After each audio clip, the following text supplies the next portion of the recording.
국내에서 신종 코로나 바이러스 잠복 기간 14일을 넘겨 확진 판정을 받은 사람이 나왔습니다. 전 세계적에서 사용하고 있는 14일을 변경할 근거로는 불충분하다. 젊고 건강한 분들은 치료가 없이 또 저절로 좋아지는 경우가 많다는 걸 확인했습니다. 예, 우리나라에서 신종 코로나 바이러스 감염 확진자가 발생한 지 벌써 3주가 넘었습니다. 그 사이에 확진자 수가 계속 늘어나기는 했지만 완치된 사람도 하나둘 생겨나고 있고요. 심지어 어제는 보건당국에서 자가 면역으로도 치유가 가능하다. 이런 브리핑이 나오면서 과연 이 바이러스의 실체는 뭔가 궁금해졌습니다. 이제는 발병 한 달쯤 됐으니 축적된 연구 데이터를 가지고 얘기를 좀 해볼 수 있지 않을까 싶어서요. 저희가 전문가를 찾아봤습니다. 신종 코로나 확진자들을 관찰하면서 그 실제 증상은 어떤지, 또 어떤 상태면 퇴원이 가능한지, 투약은 어떻게 해야 할지 등등등을 연구하고 계신 분이세요. 신종 코로나 바이러스 중앙임상-TF 팀장, 중앙감염병병원 방지환 운영센터장 연결을 해보죠. 방지환 센터장님 안녕하세요. 네, 안녕하세요. 우선 지금까지 나온 확진자 28명 중에 퇴원자 수가 지금 몇 명이죠? 지금 4명 퇴원하셨고요. 4명. 그리고 이제 환자분들이 증상이 이미 회복기에 들어가신 분들이 상당히 있기 때문에 이번 주, 다음 주 해서 계속 퇴원하시는 분들이 있을 것 같습니다. 그래요? 좀 몇 명 정도 그러면은 한 다음 주까지 퇴원 예정입니까? 그래서 이게 바이러스가 완전히 이제 몸에서 없어진 걸 확인하고 퇴원해야 되는데, 그렇죠. 바이러스가 완전히 몸에서 없어진 건 사람마다 조금씩 차이가 있기 때문에 예. 몇 명이라고 말씀은 못 드리겠지만 어쨌든 분명히 태어나는 분들이 이번 주, 다음 주 계속 있을 겁니다. 그러면 퇴원하신 4분 외에 다른 분들의 건강 상태는 어떤 건가요? 네, 거의 한 대부분이 안정적이고 몇 분이 좀 몸살기로 고생하시는 정도. 아니 몸살기로 고생하는 정도가 있고 안정적이다 하면 그럼 안정적인 분들은 몸살기조차 없는 그냥 우리 같은 평범한 상태인 거예요? 몸살기가 있었다고 회복된 분들. 그렇죠. 네. 그러니까 지금 상태는 없다는 거죠? 네, 지금 상태는 없고 몸살기가 있다고 회복된 분들. 그래요? 네. 최고령자 73 되신 어르신 그분도 괜찮으세요? 네, 그분도 증상이 아주 심하진 않다고 들었습니다. 그럼 산소호흡기 끼고 계시는 분도 안 계세요? 산소라는 게 이제 산소가 조금 부족할 때는 콧줄로 주고 그다음에 그보다 더 심할 때 마스크를 쓰고 그보다 더 심할 때 이제 인공호흡기라고 하죠. 기계 환기를 하는데 우리 환자 대부분이 산소 공급이 필요가 없고 그리고 한 20% 정도에서 콧줄로 산소를 조금 줘야 되는 정도 그 정도입니다. 그럼 그것도 그냥 도와주는 정도지 꼭 필요해서 주는 산소는 아니군요. 예, 도와주는 정도라고 생각하시면 됩니다. 자, 물론 표본 수가 28명이고 이 병이 발견된 지 초기 단계이긴 합니다만 그래도 한 달 동안 28명의 확진자를 지켜보고 연구한 전문가로서 도대체 어떤 병으로 보이세요, 선생님? 이 병이 초기에는 굉장히 무서운 병이라고 소문이 났었죠. 예. 근데 아무래도 이제 신종 감염병이 생기면은 중증 환자 위주로 발견되는 경향이 있습니다.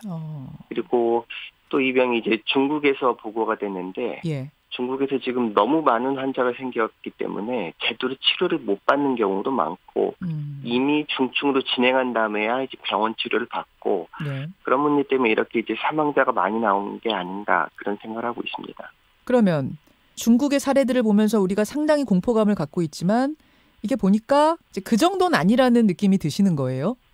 네, 그보다는 조금 가벼운 병인 것 같습니다. 그보다 조금 가볍다면 우리가 흔히 말하는 독감이라고 하죠. 계절성 인플루엔자. 그것과 비교했을 때 어떻습니까?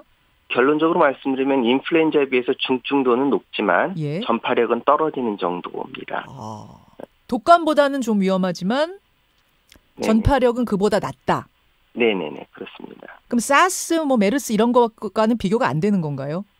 그러면 사스는 10% 정도의 환자가 돌아가셨죠.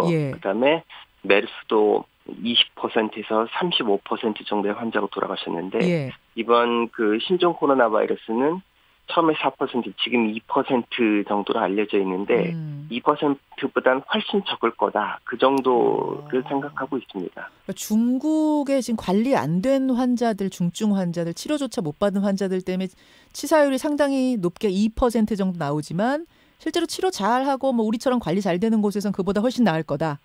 네네. 어제 브리핑을 보니까 일부 환자의 경우에는 항바이러스제 투여 없이 자가 면역만으로도 치유가 가능할 수 있다. 이런 말씀을 하셨어요. 네네. 이거는 그러면 어떤 의미죠? 예, 원래 호흡기 바이러스 감염증이라는 게 사람마다 굉장히 심합니다.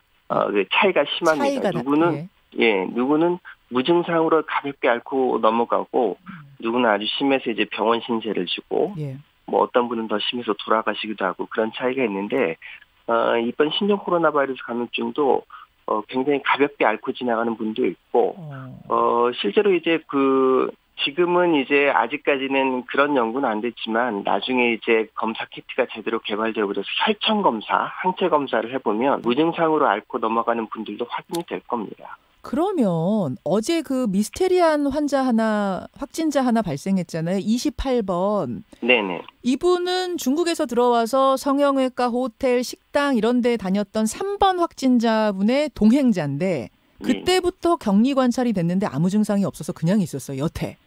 네네. 그리고 이제 중국으로 돌아가려다가 가기 전에 확인차 검사를 한번 했더니 양성, 네네. 확진자가 됐습니다. 예. 근데 지금도 이분은 별 증상이 없대요. 네네. 이 여성은 어떻게 된 건가? 혹시 잠복기가 2주가 아니라 3주 아니야? 이 뭐 대혼란에 지금 빠졌는데 선생님 말씀 듣다 보니까 이 여성도 혹시 그 사이에 그냥 살짝 앓고 나은 건가? 지나간 건가? 네, 제 생각엔 그럴 가능성이 높을 걸로 생각하고 있습니다. 워낙 증상이 경미해서 본인이 잘 못 느끼고 있다가 검사에서 이제 찾아낸 거고, 그리고 이제 다른 이유로 폐혈 진통 소염제를 뒤지고 계셨다는데 성형외과 시술 받아서요. 예, 증상이 경미한 데다가 그런 약을 먹고 있었기 때문에 본인이 거의 못 느꼈다. 뭐 그럴 가능성이 높을 것 같습니다. 그렇고요. 소염 진통제 먹으면서 그냥 뭐 몸살 기운 같은 거는 사실은 버티다가 나아버린 거예요. 근데 양성이 나와요? 네, 그럴 수 있습니다. 몸의 바이러스가 아직 완전히 없어지지는 않았으니까 그럴 수 있습니다. 충분히. 야, 그렇군요. 그러면은 예를 들어서 뭐 제가 약간 으실으실 몸살 기운이 있다가 그냥저냥 버텼어요. 며칠 지나니까 나았어요. 이런 경우에 검사를 안 해서 그렇지 알고 보면 신종 코로나 바이러스에 감염됐다 나은 걸 수도 있다. 그런 분들이 분명히 있을 겁니다. 분명히. 자, 알겠습니다. 그러면 뭐 지금 잡혀있던 국내 여행들까지 취소하고 3, 4모 모이는 약속도 취소하고 이렇게 일상생활까지 중단할 정도는 아니라고 보시는 거예요? 아니면 그래도 좀 조심을 하는 게 좋은 거예요? 어떻게 보세요? 감염병이라는 게 내가 안 걸리면 내가 안 걸리기도 하지만 또 다른 사람한테 질병을 전파를 안 하는 거기 때문에 아직까지는 좀 조심하시는 게 좋을 것 같습니다. 특히나 지금 뭐 신종 코로나 바이러스 감염증뿐만이 아니라 인플루엔자를 비롯한 이 계절성 호흡 감염증이 많은 되기 때문에 그리고 이제 신종 코로나 바이러스 감염증이 그렇게까지 무서운 병은 아니라고 생각은 하고 있지만 그래도 기저질환이 있다든가 고령 환자들은 아무래도 안 좋아지는 경우가 많거든요. 감염병이라는 게. 그래서 뭐 충분히 주의는 하되 너무 지나친 공포감을 가질 필요는 없다. 이 정도로 말씀드리고 싶습니다. 지금부터 뭐 손세정제는 안 해도 되겠네. 마스크 벗고 다녀야지. 이런 얘기는 절대 아니란 얘기입니다. 네네네. 그렇죠. 예, 뭐 감기 독감 유행할 때도 우리 다 하고 다니는 거니까 그거는 뭐 당연한 위생 관리를 철저히 하시라는 말씀 당연히 드리는 거고 지나친 공포감, 뭐 걸리면 나 어떻게 될지 몰라 이런 정도 공포감까지는 아니라는 말씀. 예. 자, 또 하나 궁금증. 지금 일본 크루즈선 내에 격리돼 있는 승객들 있지 않습니까? 네네. 그 안에서 확진자가 계속 늘고 있는데 그러다 보니까 결국 이게 침방울로 인한 직접 전염 말고 공기 중에 입자로 둥둥둥둥 떠다니다가 전염시키는 공기 전파, 에어로졸 전파가 되는 거 아니냐 이런 의문들이 나오고 있어요. 어떻게 보십니까? 결론부터 말씀드리면 이제 비말 전파랑 공기 전파랑 그게 딱 나눠지는 게 아닙니다. 회색지대가 분명히 있고요. 그렇기 때문에 항상 신종 호흡기 바이러스 감염증이 있으면 이게 공기 전파가 되니 안 되니 하고 그런 논란은 항상 있어 왔습니다. 예. 그렇지만 이제 실제로 공기 전파가 된다고 하더라도 예를 들면 이제 결핵 같은 게 공기 전파가 되는데 멀리 떨어져 있는 사람이 감염되는 경우 지극히 드물고 대개는 공기 전파가 돼도 밀도가 중요하기 때문에 바로 옆에 있는 분들이 감염되는 경향이 있거든요. 그래서 결론적으로 말씀을 드리면은 공기 전파 가능성이 아예 없다고는 못하지만 예.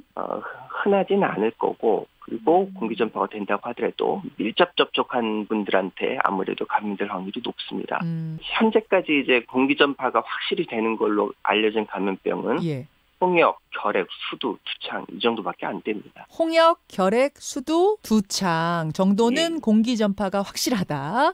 네네. 하지만 그 외에는 사실 좀 애매하다. 그러니까 거의 직접 접촉에 가까운 정도의 공기 전파니까 그렇게 네, 둥둥둥 떠다니다가 다 옮고 이런 건 아니란 말씀이세요. 네네. 알겠습니다. 여기까지 말씀을 듣죠. 계속해서 환자들 잘 지켜봐 주시고요. 연구도 좀 더 충실히 부탁을 드리겠습니다. 네, 감사합니다. 예, 고맙습니다. 네. 자, 지금 그 확진자들의 상태를 관찰하면서 이 병을 깊이 연구하고 계시는 분이세요. 중앙감염병원 운영센터장 방지환 센터장이었습니다. 김현정의 뉴스쇼는 청취자 여러분의 참여로 이루어집니다. 트위터, 페이스북, 레인보우 게시판, 그리고 단문 50원, 장문 100원의 유료 문자 샵 1212, 우물정 1212 통해 참여하실 수 있습니다.